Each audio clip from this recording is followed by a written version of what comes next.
Hey now. How's everybody doing? Greetings to the world. This is Cam, and this is still the Real Resilience Talk podcast.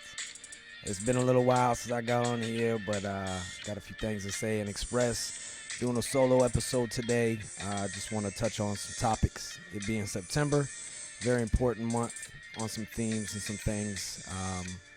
And it's kind of like the new year for a lot of things. Summer's ending. It's not the actual calendar new year, but we're going to roll into the new fiscal soon. School starting, people moving, people starting new things. So getting into that and a few other things. But I hope everyone's doing well out there today. I'm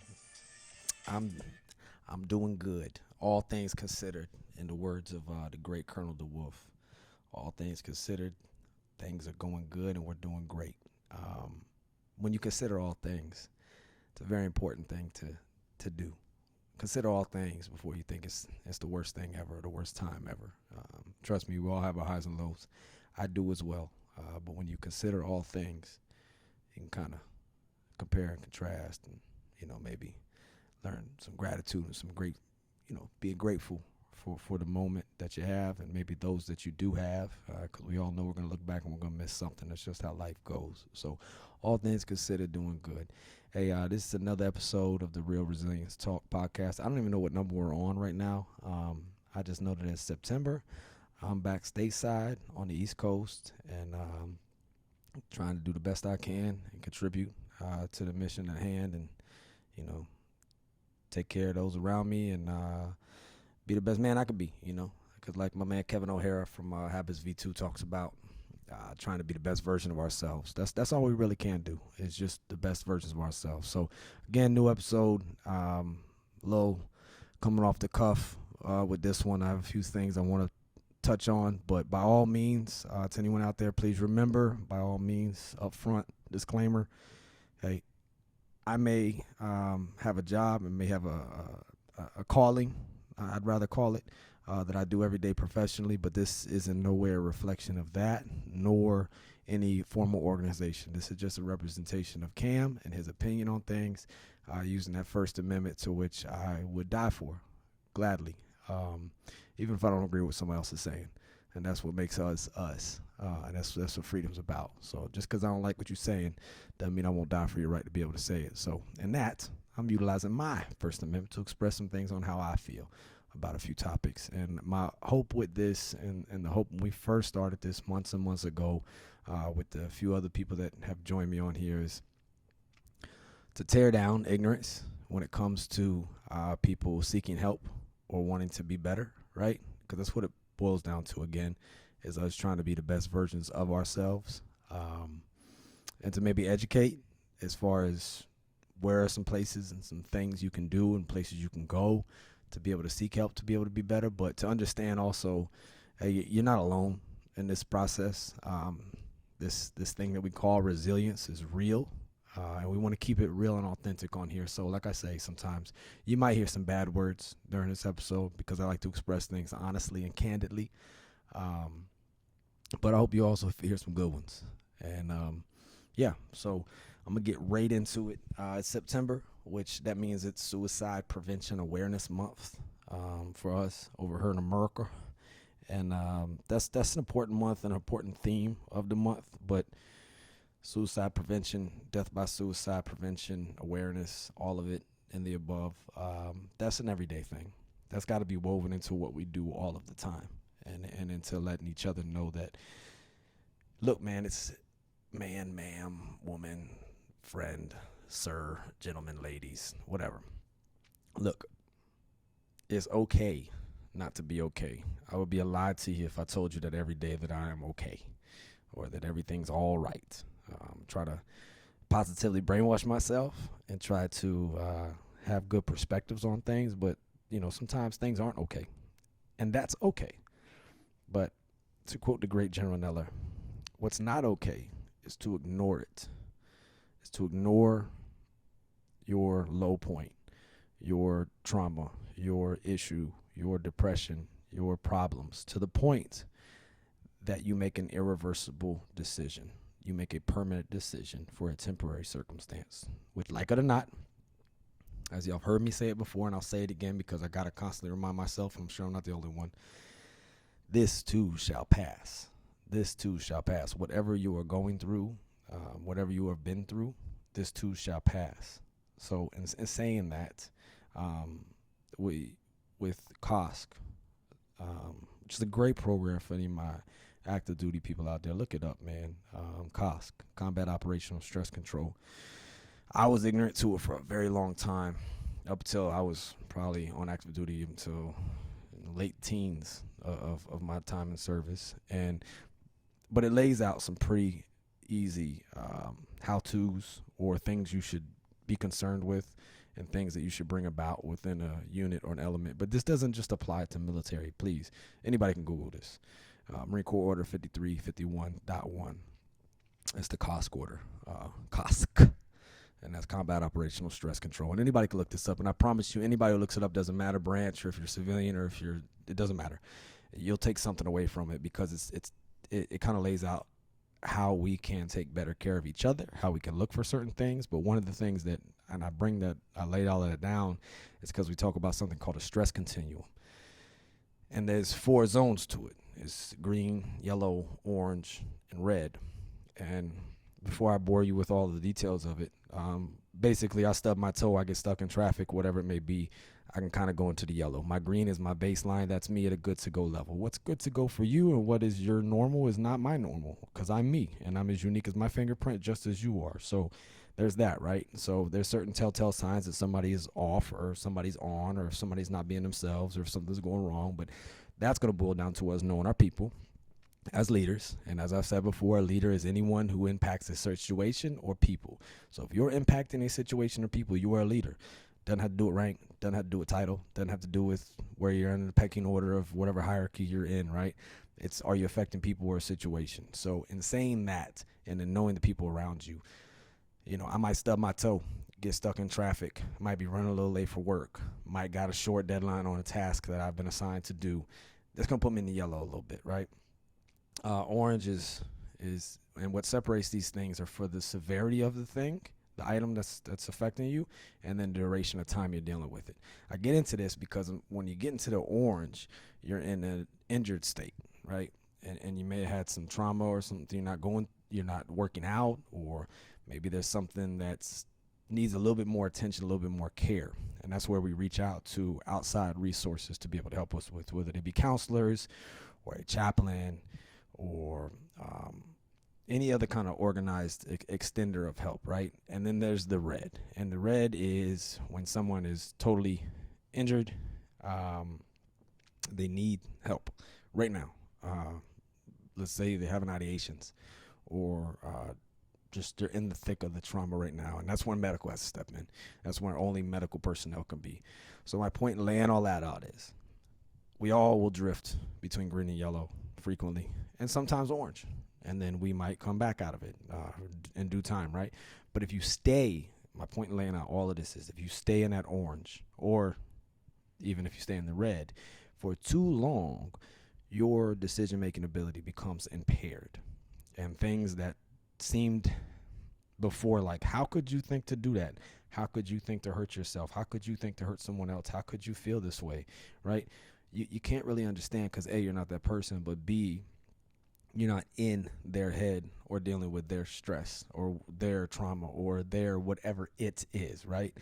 But if it goes unchecked for a long time, for a duration of time, that there's no exact metric to this, but bad decisions, not so good decisions, permanent decisions for temporary circumstances can seem like good solutions, right? And that's where we don't want to go as individuals and as taking care of each other, right?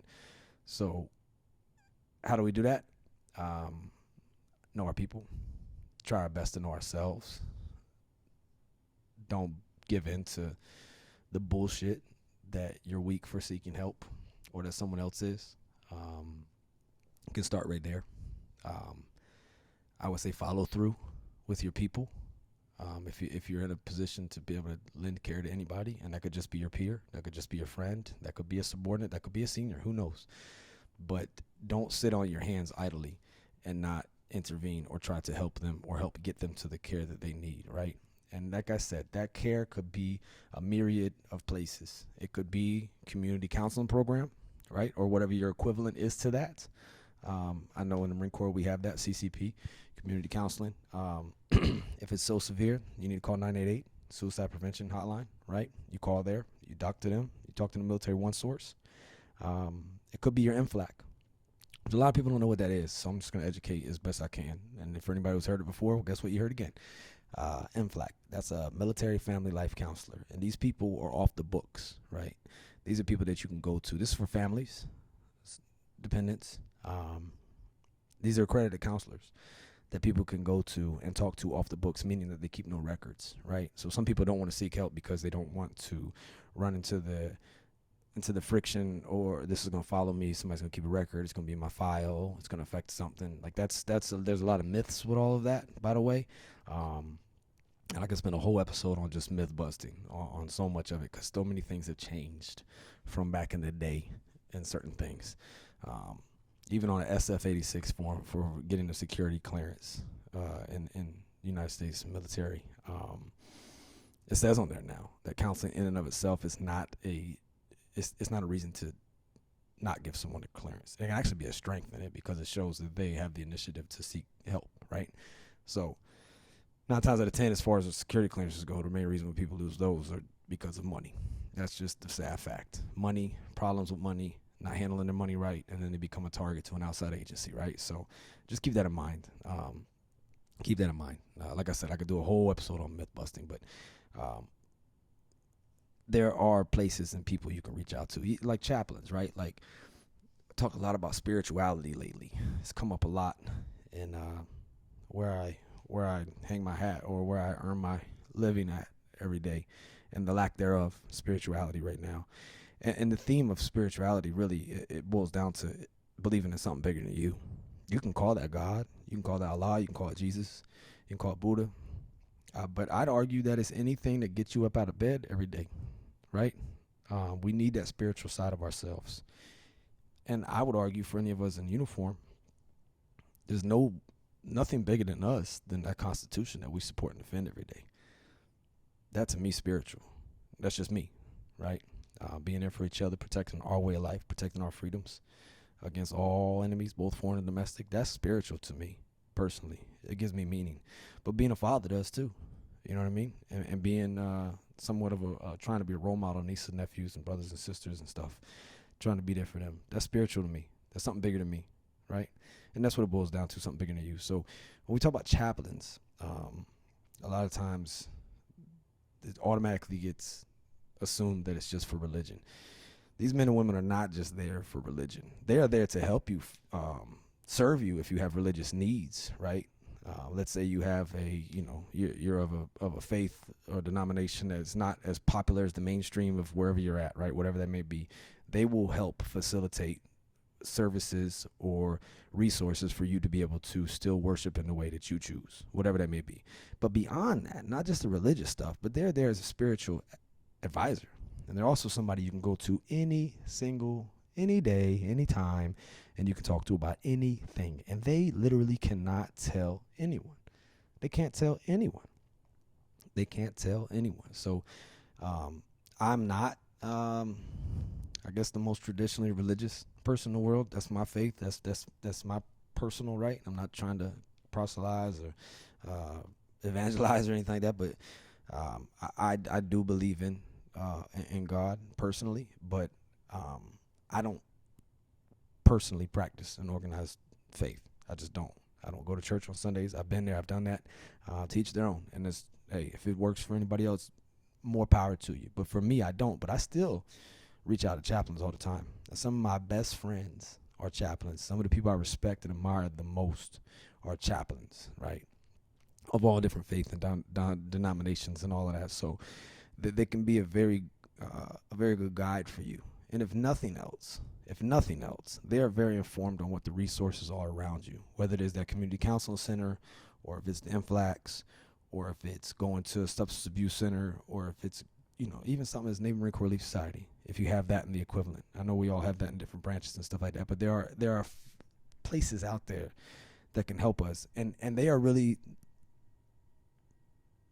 equipped and informed on where these resources are. So if nothing else, they could be a door, a gateway for you to find where you need to go if you need help. And I say that to all my military sisters and brothers out there, those of us in service, because we're having a really bad time right now when it comes to death by suicide. And there is a lot of good people, to include the top of the top of the top of the top. I don't want to name names, but basically the bosses of this organization that I'm a part of. They're genuinely concerned, and I've seen them in action, genuinely trying, all of us, everyone, trying to rack their brains and being humble about it, and saying, it's okay not to be okay, but we're worried about you, and we want you to seek the help that you need. And I don't understand how that doesn't resonate all the way down, right? That's the message from the very top. Secretary of Navy, the Honorable Mr. Carlos Del Toro, says we need to think about mental wellness and taking care of ourselves in the same way we think about in any other form, whether it's physical or mental, right? To the same degree and to the same oomph. And that's for all of us. That I'm referencing what I know, so please understand me there. I'm not trying to make this a niche type of recording or podcast for only service members, because we're all humans and we're all dealing with things. But we need to do a better job of taking care of each other and taking care of ourselves and maximizing the resources we have. And I spoke a minute ago about follow through. And when I say follow through, I mean following through with seeking the help, right? And then if you're advising somebody else to seek help, follow through with them. Like, double check with them that they actually got what they needed. Because I'll be honest, man, I went years and years and years and years of feeling like I was just getting treated like next, checking the box. Or if I didn't have an emergency, like if I didn't have a knife to my throat at that moment, nobody really gave a shit, right? But once they did, then it's Red Star clusters, meaning it's an emergency. Everybody, call the cavalry out. Let's all help this person, right? I was like, man, y'all wonder why. Why does it got to get to that point? But that's how I felt, and nobody really followed through with me. They were like, you went to the thing? I was like, yeah, I went to the thing, but they didn't really ask how I went. And of course, you don't want to be too intrusive. You don't want to violate HIPAA or the Privacy Act or anything like that. But, if it's your people, follow through with them to make sure that they got what they needed, and don't be afraid to do so.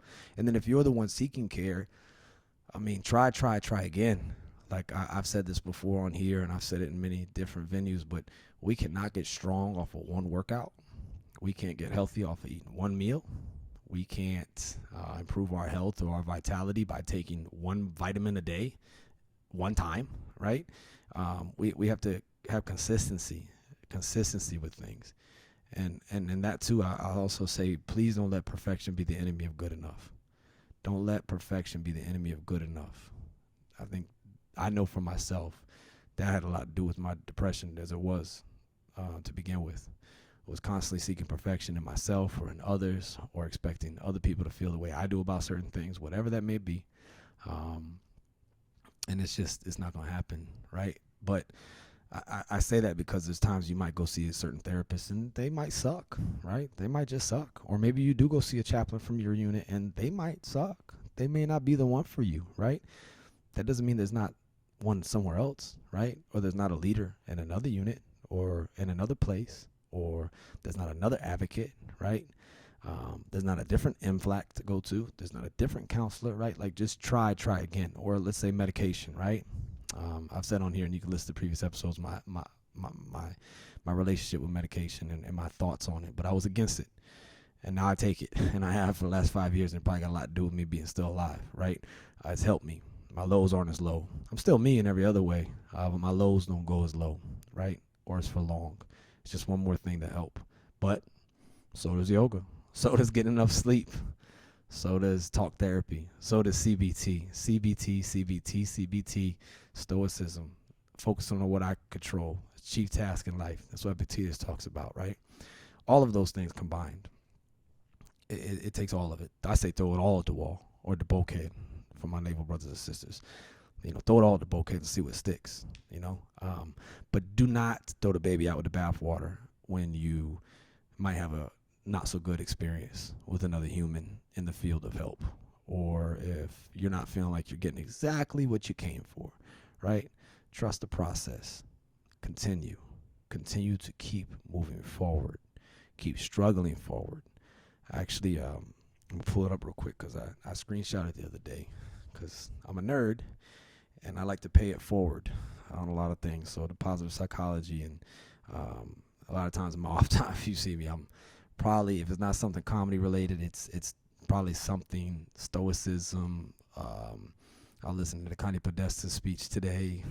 I listen to Dr. King's speeches, old ones, and it's kind of nerdy, I guess, but it just fills my tank. It fills me up for when the bad times come. Like as Epictetus said, what should or what ought one to say as each hardship comes? I was practicing for this. I was training for this. Now that's very much easier said than done, but for me, it has helped me kind of stay ahead. So that way, when the hard times do come, I've kind of been practicing for it, kind of been training for it, and I go, this is one of those moments. You know, when I get to that yellow, like I was saying earlier, or even when I get to the orange, because I do go there, I can kind of, okay, stop, cognitively break this down, think about it. You know, is this really the end of the world? Consider all things, right? Count your blessings. Gratitude is one hell of a drug. Gratitude is spirituality in itself, right there. You want to start practicing being spiritual, just gratitude, being thankful for something, because we all have something to be thankful for. But I listened to this, and I'll post this in the show notes because it's big credit to Red Frost Motivation. They are some talented individuals over there, and I've checked like the quotes to make sure that they like are accurate, and they are. They read off the quotes from a lot of greats, and they have some really great narrators and some good music, and just kind of hits all the feels of it. But one of the things the other day, and I'll post this in the show notes, the link to this video, but it said, life will break us all. The mark of an indomitable spirit is shown by the one who can keep struggling forward. I'm gonna read it again. Life will break us all. The mark of an indomitable spirit is shown by the one who can keep struggling forward. I mean, whether it's Sam Cooke saying keep moving on, or if it's the Sylvester Stallone in Rocky VI when he's in the street talking to his son, you keep moving forward. And it says keep, I love it too, right, in the way this is expressed, because it says keep struggling forward. Because that's sometimes what it is. You're struggling, right? But there is growth there. Any of you who are listening that have been through some shit in your life, you know that it can make you better. It can make you better. If for nothing else, if it was done by somebody else, you'll know how to not treat people. You'll know to appreciate when people do treat you well, or the importance of treating others well, because you don't want to make someone else feel the way you did, right? There is, as J. Cole said, there's beauty in the struggle, right? There really is. Hard to see that in the moments of those friction. So hard to see that, right? But we have to. We must. But if nothing else, don't make this your last day. Don't make this your last moment. There's so much still more out there for you, right? And I've said it on here many a times, but thinking about resilience and how it may pay off for not just you, but for others, man, woman, sir, ma'am. You get what I'm saying? I like to say man a lot, but I mean it for everybody, right? I don't want to get canceled up here. But Dr. Viktor Frankl, if y'all want to talk about resilience, you want to talk about spirituality, you want to talk about bigger than you, I'm telling you, man, look this gentleman up. Rest in peace to Dr. Viktor E. Frankl. He's passed away now, but he survived 5 different concentration camps during the Holocaust. Lost his whole family. Had an opportunity to flee Vienna, where he was at, to leave, and he stayed for his family, and wound up, they were murdered. Pregnant wife, murdered by the Nazis. This man went on to keep living. He came up with something called logos therapy, and he came up with, he wrote a book. I don't know what the translation is, but in English, the version that we all read is A Man's Search for Meaning. A man's search for meaning, and man in the sense that a human being search for meaning. It applies to all. So you know how old school talk was. They always said man, right? But he says in there, for success like happiness cannot be pursued, it must ensue, and it only does so as the unintended side effect. You heard that? Unintended side effect of one's personal dedication to a cause greater than oneself, or as the byproduct of one's surrender to a person other than oneself. I lay that out because the going external, like when you go internal, you kind of have woe is me, you get poopy pants, you get sad, why me? You start dwelling. I mean, it's like mildew, man. Like it just turns to funk and mold, and just illness comes from that. And it can do that in your head and in your soul. And it's thinking, as Zig Ziglar like to call it. But and there's a lot of people, I just want to be happy. I just want to be successful.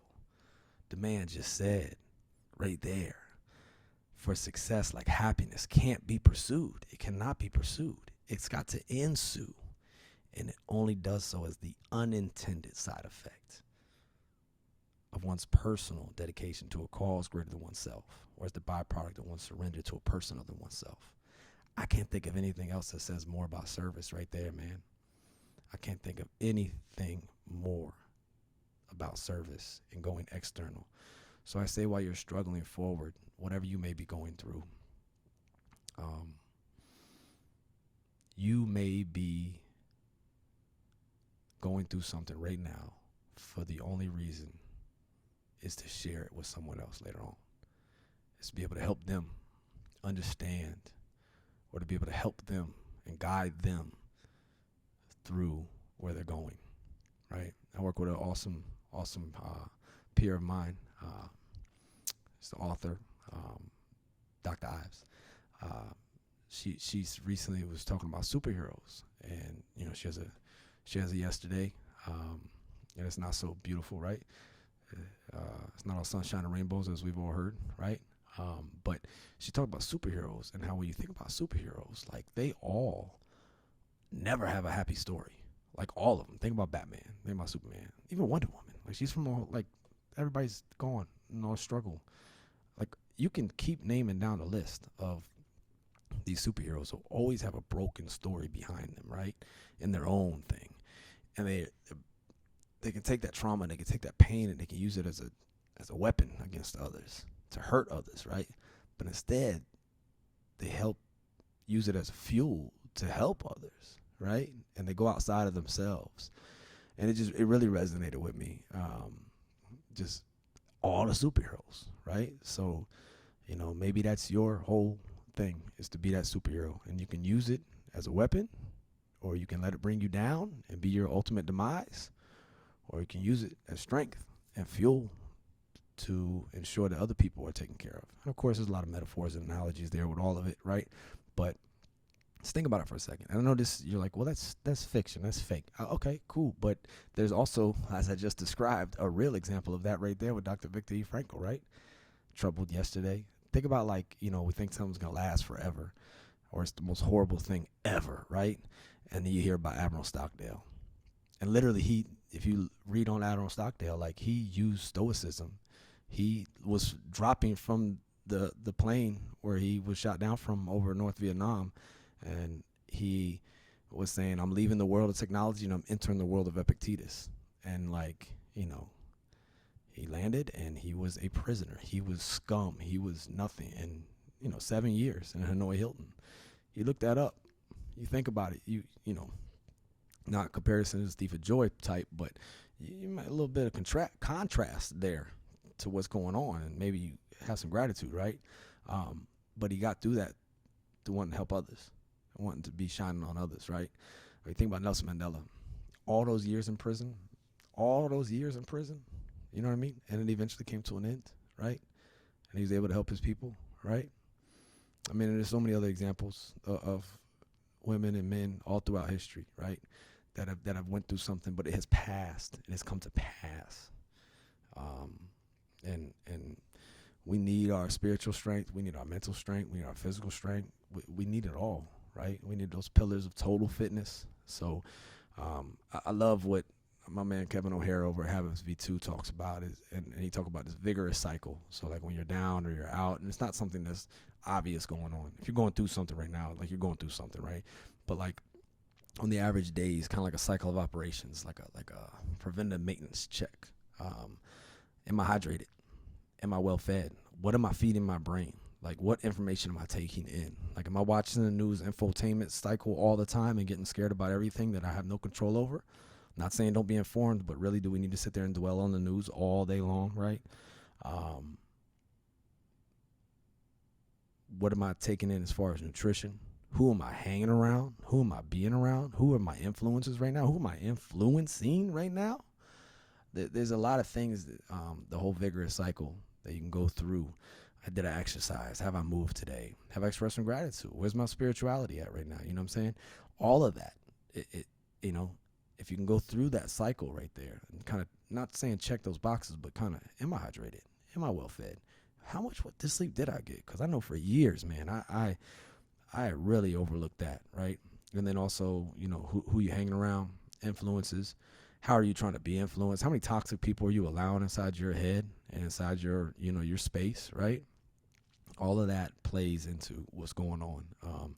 Again, all these are said and done, and I'm not up here to try to preach. I really am not trying to do that. But what I am trying to do is share things that have helped me, and that I know can help you, if you go about it in a better way, not a perfect way, not even necessarily the right way, but in a better way. Each day, day by day, brick by brick, as Jocko Willink says, Rome wasn't built overnight, and it didn't fall apart overnight. Like, I always hear about that. We always hear that, Rome wasn't built overnight, but it also didn't fall apart overnight, right? It was a bit by bit decay, brick by brick decay for years and years and years and years that led to it. It didn't happen overnight, and that's how most things occur, you know. It's never really like a wham, boom, you know. It's a slow burn, right? So there are things that we can change up and switch up in our day-to-day lives. Kevin O'Hara is a great man. If y'all want to look into him, Habits V2, I will always plug that because it's helped me out so much, because a lot of the stuff that we're doing wrong is our habits, you know, and he's called Habits Unplugged too, and he talks about unplugging, right? Because it's kind of like the Matrix, like you're plugged in. You don't even realize, because you've just been doing it because you're just, you know, creature of habit, and you just, you know, you've been socialized, or you've been culture, whatever it is, you know, to be who you are right now. And a lot of things we don't even think about what we're doing, and that might not be what's best for you or for those around you. It's just, we just keep on going on with the same old, right? So sometimes we need to switch some stuff up. We can't continue to do the same things and expect different results. You know, try and try again. There is help out there. There is other ways of doing things. There are a better way. There is a better way of doing things in so many areas of our life. And I'm eating this advice too, man. I really am. I mean, part of the reason I try to share this is because it's like a passive aggressive forcing function for myself to try to do better and to live up to these things that I say, right? But I do know that good or bad, this too shall pass. And there's so many ways that we can be there for each other and take care of each other. And just reach out, man. Like I've told y'all before, if you want to reach out to me, Coach Cam Japan at Gmail. That's it. I'm on Facebook, Coach Cam Campbell. Coach Cam is one word, and it's Campbell. I come up on there, and I post this, where I post a lot of the podcast stuff like that. But like, if there's certain subjects you'd like us to talk about on here, or if you'd want to be a guest on here and share your story of how you've gotten through things, how you've went through adversity and come out on the other side to still be here today, how you struggled forward to be where you are today, I welcome your outlook, your perspective on things, because it takes a village, and I'm not special. I don't think anybody's special. I think everyone's important, right? But I'm no more important, or have no more of a more important perspective on this than you do. So if you're listening to this and you feel like you have something to be able to share that could help someone else, right, or just help yourself, right, please hit me up, and we'll set up a time. We'll find a way to record, whether it's through distance or if we're near each other. But I welcome all perspectives, because we all have some experience that we've went through, that we lived through, that got us to today, that can potentially help someone else. And I've said this before, that I don't think humans, like, we are such a dominant species on this world, right? But similar to our infancy, like, we are so vulnerable, and we can't do anything on our own. Like nothing gets done. Nothing that humans have accomplished has ever been accomplished by one individual all by themselves. Like you need other humans. And I argue that maybe if you're having a hard time finding meaning or meaning in the suffering, right? Listen, Man's Search for Meaning. Look up that book, Dr. Viktor Frankl. But maybe the only reason you're going through what you're going through or have been through what you've went through and been through is to be able to take that and share that with somebody else. I don't know. It's the only way I can find a meaning in it that's bigger than me, a spiritual reason behind some of the things. Doesn't mean it's right. Doesn't mean it's fair. Doesn't mean that it was necessarily good. But maybe that is the why. And through people is how we get things done. And maybe through you and your suffering, you're able to help someone else out. Or let them know, like, hey, like, man, you can still be accomplished. You can still make it far in life. You can still, be a respectable human and seek help. I'm talking to y'all right now on therapy, on meds, suicidal ideations. I've been there, man. I've been there. And I hope to not be there again. But I know if I don't stay ahead of myself, if I get complacent, if I don't stay on my good habits and my good routines and my good checking in on myself and making sure I'm checking in on others and those others are checking in on me, I, based on my track history, could fall off. You know what I mean? And I don't want to. And I want to keep moving forward and not being perfect, but being the best possible version of me. And my man Kevin O'Hara talks a lot about that on Habits V2, about being your best you, the best that you can be, not wasting your potential, not trying to be better than Tom, Dick, Joe, or Sally or anybody, but trying to be the best you that you can be.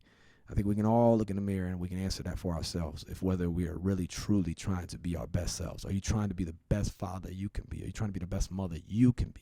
The best friend, the best sister, the best employee, right? I mean, that's what they're paying you for, right? So, I mean, I heard something that really resonated with me. I'll put it in the show notes too, but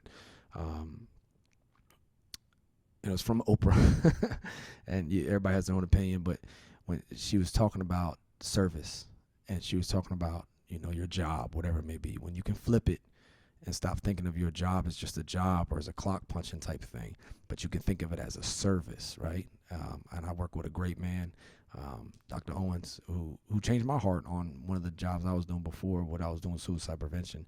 I remember he had said, it was about a year or so ago, and he said it again since then, but when it really hit me was over a year ago or so, but he said that, you don't just think of this as a collateral duty or as a billet. Think of it as a calling, and being a public health practitioner and then intervening in the lives of others and trying to be a help and not a hurt to this situation, right? Look, it's okay not to be okay. And I don't know how not okay you are, right? But I know you need to seek help sometimes, and you can't be too proud to not do that, to avoid that, to let that continue to fester, right?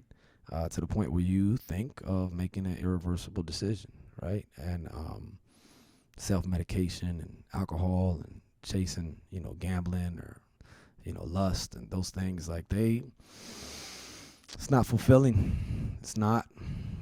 You can become a slave to those kind of things. So find things that are fulfilling for you, fulfilling healthy outlets for you to put your time and effort and energy into.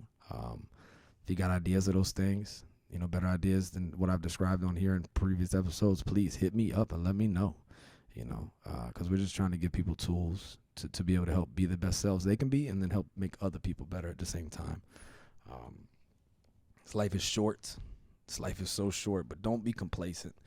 I heard on a podcast with Dr. Andrew Huberman and Anna Lemke, Dr. Anna Lemke. She wrote Dopamine Nation, but they were talking about how people in recovery will often, stay on their habits and stay on very, very much on their routine. And he asked this guy one time, like, man, you're successful. Like, you've been sober for how many years or whatever like that. And the dude said, no matter how far you drive, you're always the same distance from the ditch. No matter how far you drive, you're always the same distance from the ditch. So I try to think about that in the sense of not being complacent or not resting on accolades or I've been this many years sober. No, it's day by day. It's day by day trying to be the best version of me that I can be. And I fall short, and I got to take that in stride and continue to keep struggling forward, right, on the day by days. But I think there's something to be learned from that. That no matter how far you go, you're always the same distance from the ditch. So don't get complacent. Keep your keep your tank full. Right. The analogy there is nobody drives their car until it runs out of gas on purpose, but we often do as human beings, especially as service members. We'll keep we'll keep going. We'll keep going. We'll keep going. Whereas with a car, we'll stop. Even with a lawnmower, we'll stop and fill it up with some fuel. Right. Not us. Not us. Not all the time. We'll keep running until it's empty, and then now there's an emergency. Now we're in that red zone, and it's terrible and it's horrible. And and be as it may, there's nothing wrong with needing that kind of help. But we could have prevented ourselves and others from getting to that point if we'd have just filled up our tank sooner. So that's my analogy right there with keeping your tank full. And I stole it from Zig Ziglar, or I was inspired by one of his talks. He's another good resource to look into if you want to keep your tanks full. But for all my leaders out there, or those who call themselves leaders, if you've had positive experiences seeking and receiving counseling or help, I want to share this because this came from the May Mental Health Awareness Month from the SECNAV, the Honorable Mr. Carlos Del Toro, which is an amazing message right here. But he talks about the leaders to set the example. And we got a duty to remove stigma and encourage others to make time for their mental health. Your actions can encourage a shipmate, that means a peer, a friend, a coworker, a fellow warrior, to get the help that they need. Checking often with your fellow sailors and Marines. Help them feel more socially connected. Here's a big one right here. Do not wait until you see them struggling. When they need additional support, help them get connected. Do not wait till you see them struggling. Do not wait until you start to struggle, right? And I say that because if you don't deal with your shit, if we don't deal with our shit will deal with us, right? And there's doors out there that really want to help. And there's people out there that really want to help, but they're not mind readers, right? So don't wait for each other to start struggling. Be an advocate for each other. Look out for each other. Take care of each other, right? Like it or not, we're all we got.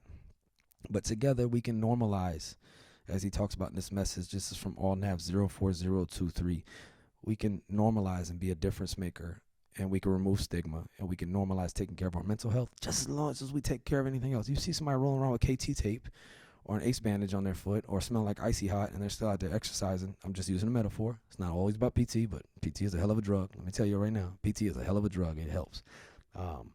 But if you see them out there, nobody judges them like, oh, look at this one over here smelling like biofreeze.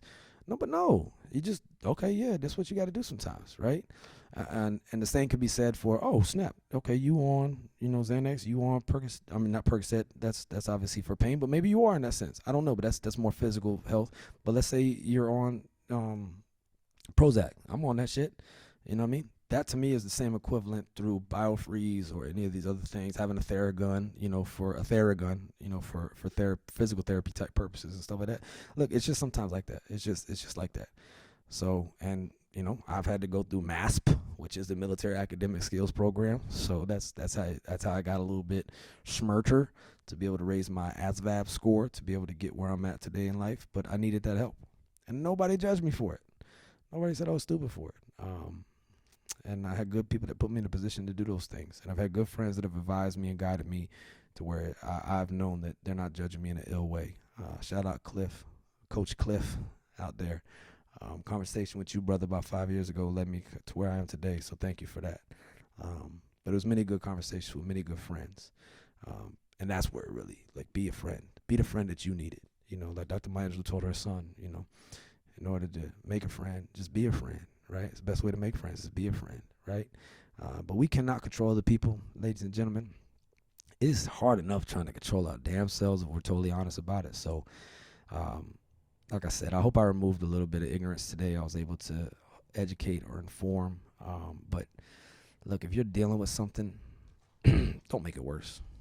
I'll tell you right now, if you're dealing with something, if you're dealing with a breakup, you're dealing with a relationship issue right now, don't pour alcohol on top of that right now. I'm not being a prohibitionist, okay? But that might not be what you need right now. If you have lethal means near you, weapons and pills and things like that, maybe hit up somebody and be like, hey, man, can you hold this shit for a little while? Because I'm going through some shit right now, and, can you just hold on to these for me for a little while? Or if you know that friend, because relationships alcohol and access is causing over 50% of our deaths by suicide.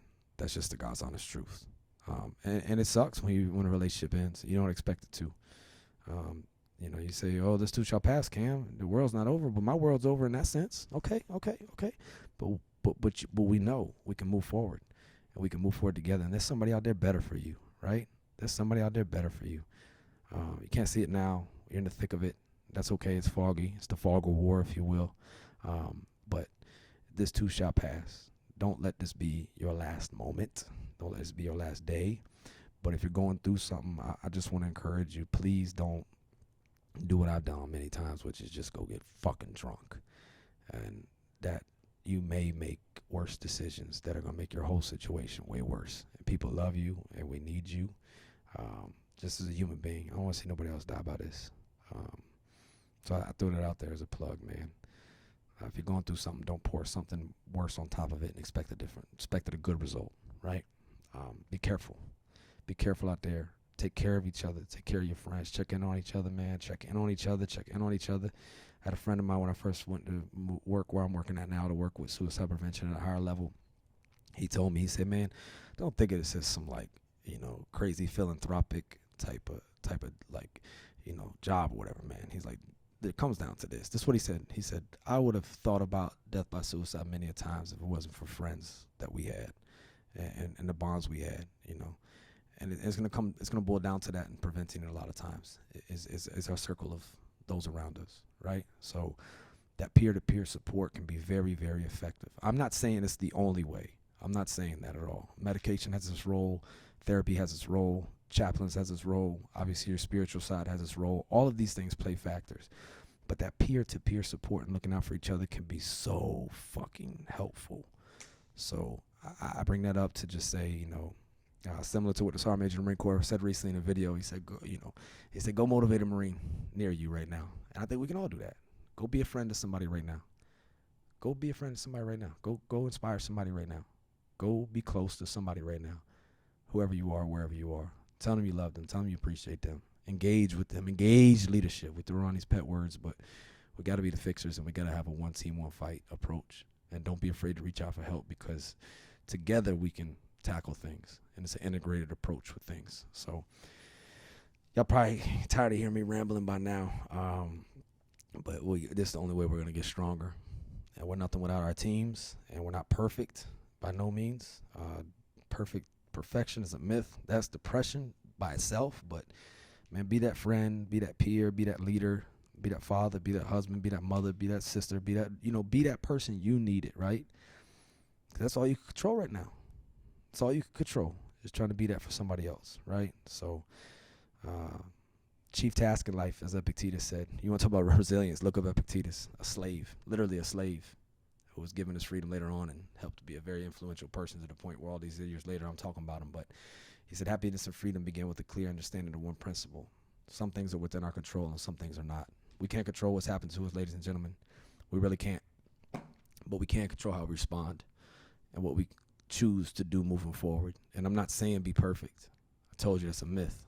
But don't let perfect be the enemy of good enough, right? Be better than you were yesterday. Try to be there for somebody else. If I can be there for y'all, I've just put out my personal information if y'all want to reach out to me. I mean it. If I can, I will. If I can, I will. Because this thing called life, man, humans, like it or not, we're all we got. To all my brothers and sisters out there in service, remember what this month is. Remember what it signifies. And for all of us in America, but the West, whatever. But suicide, death by suicide prevention and awareness is not just a September thing. It's an all-the-time thing. And just please keep it in your mind. And try to help somebody else. But please don't choose a permanent solution for a temporary problem. Good or bad, my friends, this too shall pass. This too shall pass. And be careful with who you call friend, by the way. That's oh, sorry for anybody if I spill a speaker. That's a funny thing to me. But be careful with that word friend. Be careful with the F word friend. Be careful who you associate yourself with. All right? But I wish y'all nothing but the best. And I just hope y'all make good choices, man. And take care of each other and take care of yourselves. Don't be complacent. If you don't deal with your shit will deal with you. It's just the way it is. All right? But I'll leave you with a line from Mother Teresa. That's cool when I could drop the mic on Mother Teresa. She said, if you want to promote world peace, go home and love your family. Now, if you want to promote suicide prevention, if you want to promote sexual assault prevention, if you want to promote domestic violence prevention, if you want to promote bad shit in the world, go home and love your people. Go home and take care of your Marines, your sailors, your friends, your family, the people in your neighborhood. Do it the best you can. You might be all they got. And somewhere, someone is looking up to you right now. So make good choices and be that person that you needed. Much love to you all. Here's some tunes from Monchichi Rex, Second Winds. Perfect song for resilience and the real resilience talk. If y'all need help or anything, reach out. Don't be afraid to hit up 988 at any time. But reach out to resources, man. Don't just reach out to one, reach out to them all. Throw it all at the bulkhead, see what sticks. Bulkhead means wall in naval terminology. So much love to all of y'all, and I hope this helps somebody out there. It's okay not to be okay, man. We need you. We love you. Be good.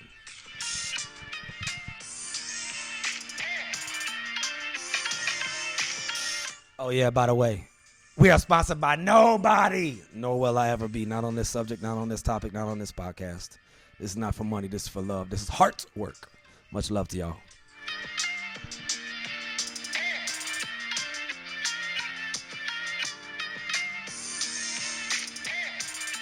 Monchichi Rex. And now I'm done recording.